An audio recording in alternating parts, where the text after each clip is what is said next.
العلیم، اس اسم مبارک کا خاصہ یہ ہے کہ اس کا ورد کرتے رہنے والے کو علم اور معرفت حاصل ہوگی. یہ بھی پڑھتے رہتے ہیں العلیم العلیم العلیم. اللہ تعالیٰ مجھے اور آپ کو اپنے ناموں کا اور اپنا ذکر کرنے کی توفیق عطا فرمائے. بہت ساری احادیث، بہت سارے فضائل درود پاک کے لیے واقعات ہمیں ملتے ہیں، اور جس سے ہمارا ایمان بھی تازہ ہوتا ہے اور یہ اندازہ بھی ہوتا ہے یہ کیسا شاندار وظیفہ ہے جو کب کب کہاں کہاں اور کیسے کیسے ہمیں کام آتا ہے.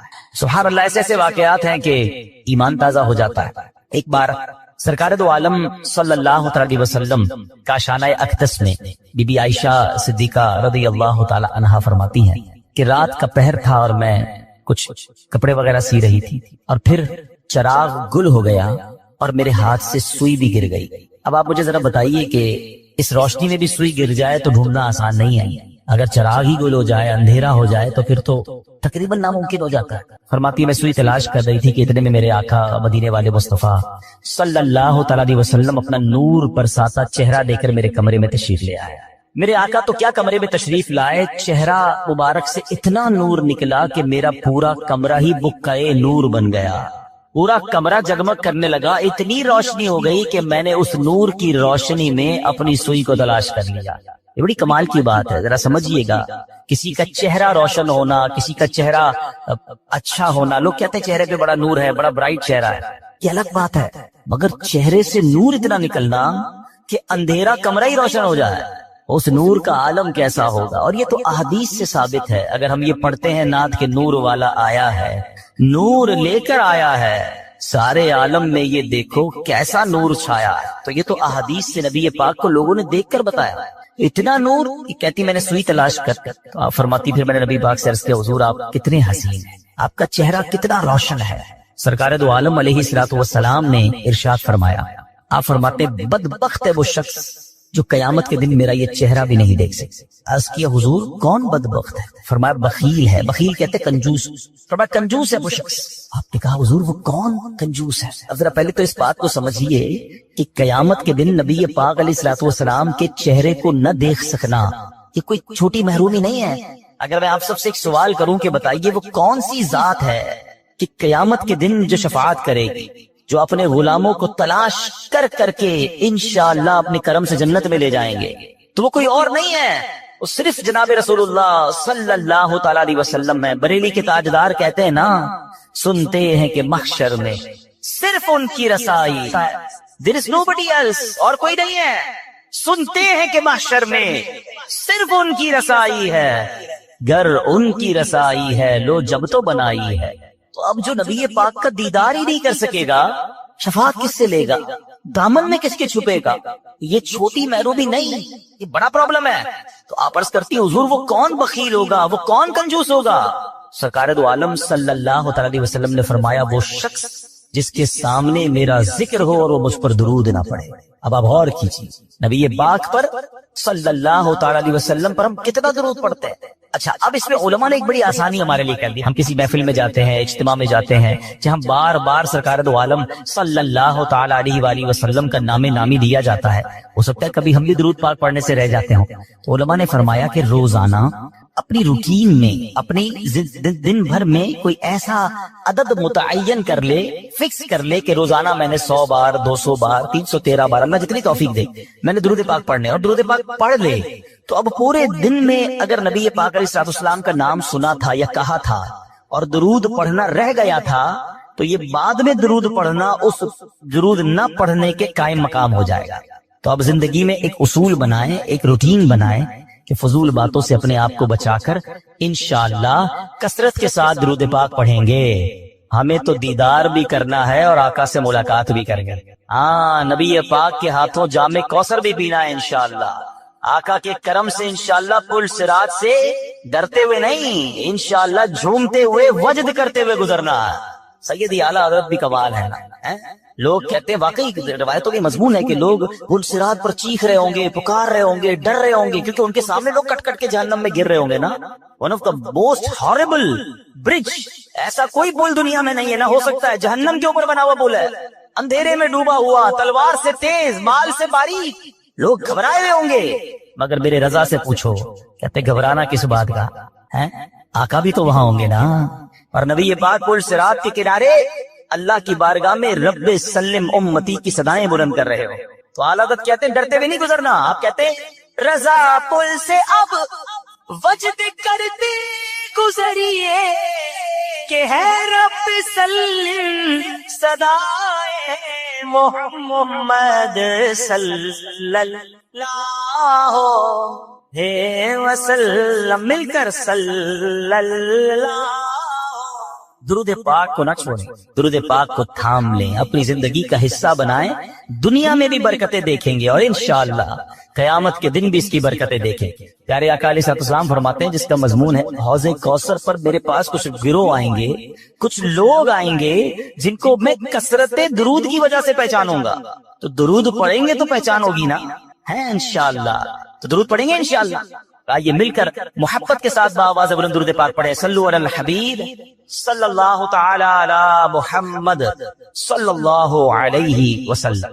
اسلام کے پہلے خلیفہ حضرت ابوبکر صدیق رضی اللہ تعالیٰ عنہ یار غار بھی ہیں, یار مزار بھی ہیں, عاشق اکبر ہیں. مرتبہ کیا ہے؟ افضل البشر بعد الانبیاء, یعنی کائنات میں انبیاء اور رسل کے بعد اگر کوئی سب سے افضل ہستی ہے تو وہ سیدنا صدیق اکبر رضی اللہ تعالیٰ عنہ کی ذات ہے. اچھا, آپ ایمان سب سے پہلے لانے والوں میں سے ہیں, آپ بہت بڑے بزنس مین بھی تھے. میں آج آپ کی دو بڑی کمال کی بزنس ڈیلز بتانا چاہتا ہوں جس پر آپ کو ٹونٹ کیا گیا, جس پر آپ کو طنز کیا گیا.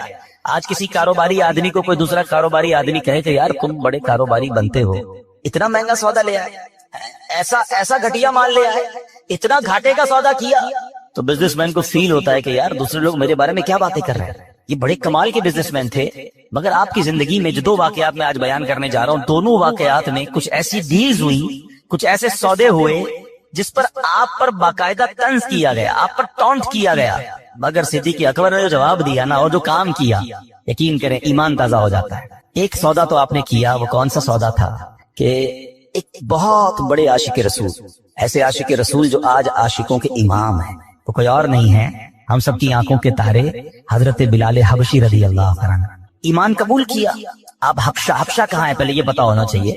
حبشہ ایتھوپیا کو کہتے ہیں. آج کے دور میں ایتھوپیا جو ہے وہ حبشہ تھا پہلے, ٹھیک. اب حبشہ, اچھا یہ بھی شاید بہت ساروں کو نہیں پتا کہ مکہ پاک کے بعد سب سے پہلے جہاں اسلام پہنچانا وہ حبشہ ہے.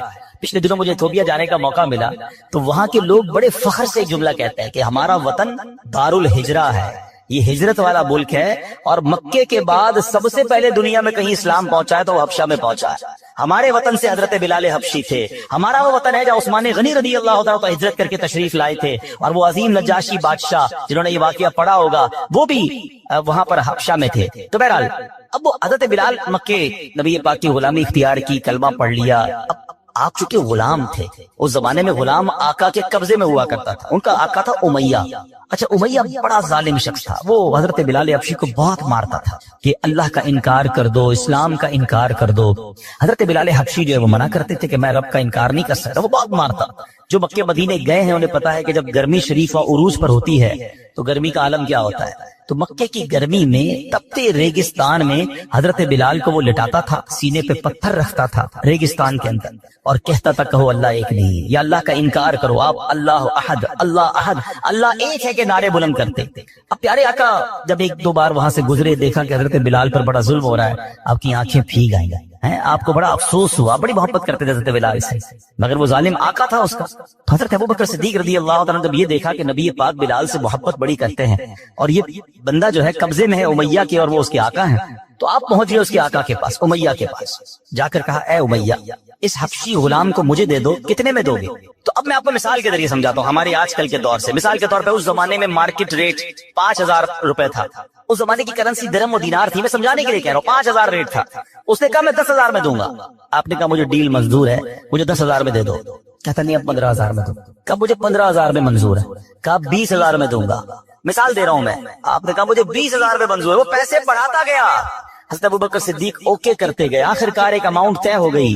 امیہ نے پیسے لیے, حضرت بلال حضرت ابوبکر کے حوالے کیے. پھر امیہ پتہ کیا کہتا ہے, اے ابوبکر تمہارے تو کاروبار کے بڑے چرچے ہیں, تمہاری عقل کے بڑے چرچے ہیں, میں نے سنا ہے تم بڑی اچھی ڈیل کرتے ہو, بڑے اچھے کاروباری آدمی ہو, یہ حبشی غلام کو اتنا مہنگا خرید لیا, تمہیں کاروبار نہیں آتا, یہ کیسی ڈیل کی ہے؟